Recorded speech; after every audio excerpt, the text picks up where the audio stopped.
ওসমান হাদিকে গুলি করার সিসিটিভি ফুটেজটা আপনারা হয়তো দেখেছেন, কিন্তু পিনাকি ভট্টাচার্য যেভাবে দেখেছেন ঠিক সেভাবে কি দেখেছেন? পিনাকি ভট্টাচার্য বারবার ফুটেজটা জুম করে দেখেছেন, আর দেখার পর তিনি যে কথাগুলো বললেন তা শোনার পর তদন্তকারী কর্মকর্তাদেরও কপালে ঘাম ঝরে যাওয়ার মতো অবস্থা। পিনাকি স্পষ্ট দাবি করেছেন হাদিকে যিনি গুলি করেছেন তিনি কোনো সাধারণ গুন্ডা নন, তিনি একজন সুপার ডুপার প্রফেশনাল কিলার। কেন পিনাকি এই কথা বলছেন, আর তার এই দাবির সাথে পুলিশের হাতে থাকা তথ্যের কি মিল পাওয়া গেল? আজ আমরা এমন এক ভয়ঙ্কর সত্য ফাঁস করব যা জানলে আপনার পায়ের মাটি সরে যাবে। অনেকেই হয়তো জানেন না, পিনাকি ভট্টাচার্য শুধু কলম বা কিবোর্ড চালান না, তিনি বাস্তবেও পিস্তল চালাতে ওস্তাদ। তিনি তার স্ট্যাটাসে ওপেন চ্যালেঞ্জ দিয়ে বলেছেন, আমি গুলশান শুটিং ক্লাবে দিনের পর দিন প্র্যাকটিস করেছি। আমার নিশানা কতটা নিখুঁত তা সেখানকার ট্রেনার আর পুলিশও জানে।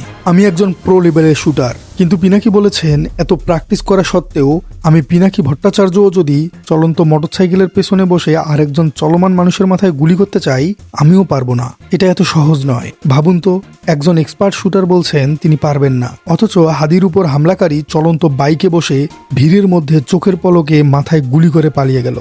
পিনাকি প্রশ্ন তুলেছেন, তাইলে বুঝে নেন কে হাদিকে গুলি করছে। এটা সাধারণ গুন্ডার কোনো কাজ হতেই পারে না, এর জন্য বিশেষ ট্রেনিং লাগে। তার মানে কি এই হামলাকারী কি কোনো বিশেষ বাহিনীর ট্রেনিং প্রাপ্ত, নাকি ভাড়াটে কোনো শার্প শুটার? পিনাকি তো বললেন এটি প্রফেশনালের কাজ। এবার আসুন দেখি আমরা তথ্যের সাথে একটু মিলে দেখি। আমাদের হাতে আসা তথ্য বলছে ওসমান হাদির উপর হামলাকারীদের একজনের নাম ফয়সাল করিম, মাসুদ ওরফে দাউদ খান। এই ছেলের প্রোফাইল ঘাটলে আপনি শিউরে উঠবেন, সে কোনো নিছক ছিটকে চোর নয়। এই তো গত বছরের ঘটনা, 8 নভেম্বর 2024 ঢাকার আদাবরে একটি স্কুলে ঢুকে অস্ত্রের মুখে জিম্মি করে 17 লাখ টাকা লুট করেছিল এই দাউদ খান। সে সময় পুলিশ তাকে গ্রেপ্তারও করেছিল। তার কাছ থেকে কি পাওয়া গিয়েছিল জানেন? 2টি বিদেশি পিস্তল, 2টি ম্যাগাজিন এবং 5 রাউন্ড গুলি। চিন্তা করুন, যার কাছে বিদেশি পিস্তল থাকে, যে কিনা দিনে দুপুরে স্কুলে ঢুকে ডাকাতি করতে পারে, সে যে কতটা ভয়ঙ্কর প্রফেশনাল তা কি আর বলে দিতে হবে? পিনাকির বিশ্লেষণ আর এই দাউদ খানের রেকর্ড একদম হুবহু মিলে যাচ্ছে। কিন্তু গল্পের আসল টুইস্ট বা বড় প্রশ্নটাই এখনো বাকি। 8 নভেম্বর তাকে বিদেশি অস্ত্র সহ গ্রেপ্তার করা হলো। আজ ডিসেম্বরের 13 তারিখ, মানে 1 বছর পেরিয়ে গেছে। কিন্তু এই ভয়ঙ্কর সন্ত্রাসী জেল থেকে ছাড়া পেল কিভাবে?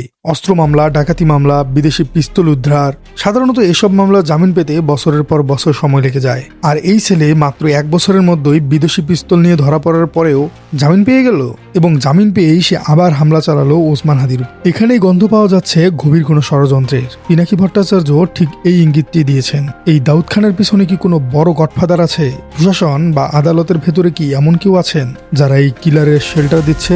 প্রশ্ন হলো, এই ছেলেকে আসলে জামিন দিল কে? কার ইশারায় সে সাড়া পেল? তাকে কি জেল থেকে বেরোই করা হয়েছে হাদিকে মারার জন্য? পিনাকি ভট্টাচার্য বলেছিলেন, বুঝে নেন কে গুলি করেছে।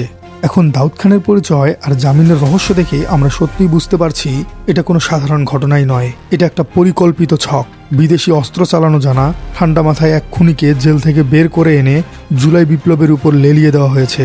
আজ যদি ওসমান হাদির কিছু হয়ে যায়, তবে এর দায় কে নেবে? যে বিচারক তার জামিন দিলেন তিনি, নাকি সেই পুলিশ যে তাকে ঠিকমতো চার্জশিট দিল না তারা? দর্শক, আপনারা কি মনে করেন বিদেশি অস্ত্র সহ ধরা পড়া আসামি 1 মাসে জামিন পায় কিভাবে? এর পেছনে কি প্রশাসনের ভেতরের কোনো কালো হাত আছে? কমেন্টে জানান আপনার মূল্যবান মতামত। আর আপনার রাজনীতি চ্যানেলে নতুন হয়ে থাকলে চ্যানেলটি সাবস্ক্রাইব করার অনুরোধ থাকলো। ধন্যবাদ।